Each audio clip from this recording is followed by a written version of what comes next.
Hey, welcome to The Explainer. You know that feeling, right, where you're just constantly rushing from one thing to the next? Well, if that sounds familiar, this one's for you.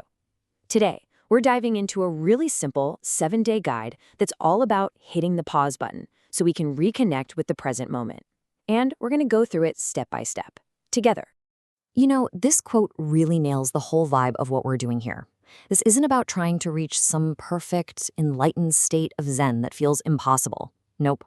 It's just an invitation, a really practical, totally doable way to find your way back to yourself.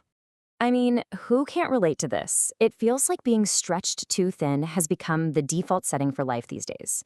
So this whole protocol is designed to tackle that exact feeling head on. It's about giving you a clear path to find your center again.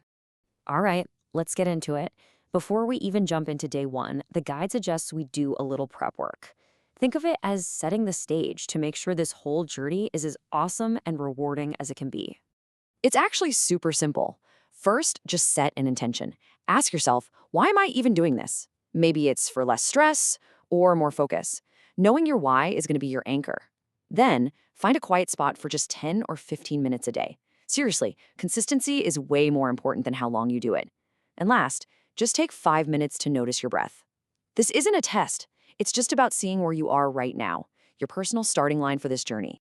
Okay, now we get to the core practices. The first 3 days are all about building those fundamental mindfulness skills.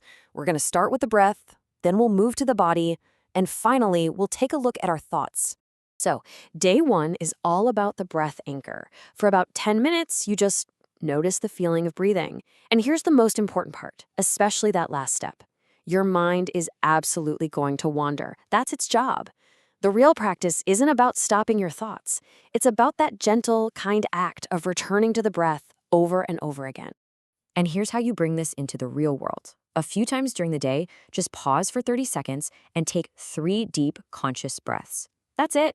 It's like a tiny little reset button you can hit anytime you feel stressed or your mind is racing.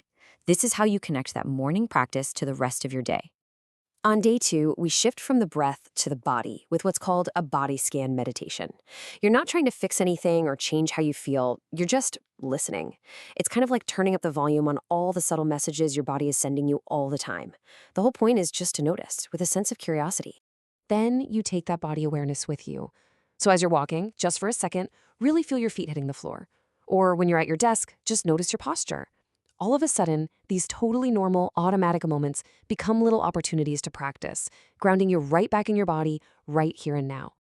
Day 3 takes on the big one, our thoughts. And the metaphor here is just perfect. Imagine you are the big, wide open sky, and your thoughts are just clouds passing through. You don't have to grab onto them or fight them off. You just notice them. Oh, there's a thought about work. And then you just let it float on by. You know, the key insight here is all about creating space. When you catch yourself stuck in a worry loop, you can mentally just label it, worrying. That simple act creates just enough distance to break the spell. It's this powerful little reminder that you are not your thoughts, you're the one who's aware of them. So now that we've built this solid foundation of awareness with our breath, body, and thoughts, the next phase is about applying it. We're going to explore how to work with our emotions, really wake up our senses, and even grow our capacity for compassion. Okay, this is such a brilliant and structured way to handle difficult feelings. RAIN is an acronym for a 4-step process. You recognize what's there, you allow it to just exist without fighting it, you investigate it with a gentle curiosity, and then you nurture yourself with kindness. It's a total game changer, shifting you from resisting your feelings to meeting them with mindfulness. And to practice this, you just pause a few times during your day and ask that really simple question. What am I feeling right now? Just naming the feeling helps you build emotional intelligence. It helps you catch those feelings when they're just small ripples, way before they have a chance to build into a tidal wave. On day 5, we wake up our senses.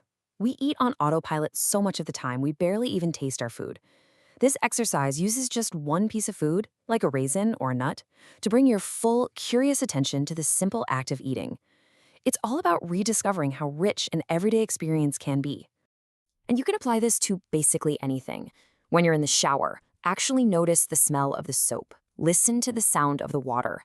Feel the warmth on your skin.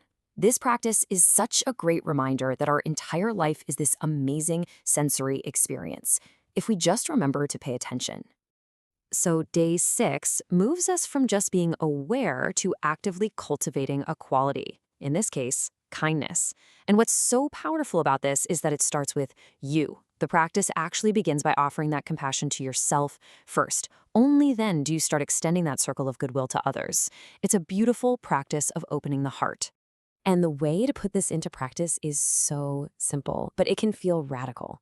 The next time that inner critic shows up, and trust me, it will, try responding to it with the same kindness you'd offer a good friend. It's not about ignoring your inner critic, but about completely changing your relationship with it. And that one little shift can be so incredibly healing. Well, we've made it to the final day, and the focus now shifts from learning these specific exercises to really weaving them into the fabric of your life, so this becomes a habit that can actually stick around. Day 7 is all about integration, so maybe you try a walking meditation, bringing awareness to movement itself. Or you could focus on the transitions, those little moments between your big tasks. Instead of just rushing, take one conscious breath to close one chapter and start the next one with real presence. So how do you keep this whole thing going? Well, the advice is really practical. First, don't try to do everything. Just pick 1 or 2 practices that really clicked with you. Schedule a few minutes for them.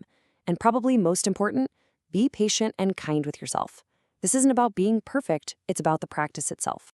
And honestly, this is the key takeaway of the whole week. It's not a destination you finally arrive at. It's a continuous process of just returning, of showing up for your own life with an open heart and a curious mind, one moment at a time. And that brings us to the most important question, and it's for you. This isn't about mastering all 7 days at once. It's just about choosing one small thing to begin with. Maybe it's those 3 conscious breaths, or maybe it's just a moment of self-compassion. So what's your one thing? Because that's where the real journey begins. Not with some grand, complicated plan, but with that single, mindful step you just chose for yourself. Thanks for joining me for this explainer. Your path starts right now.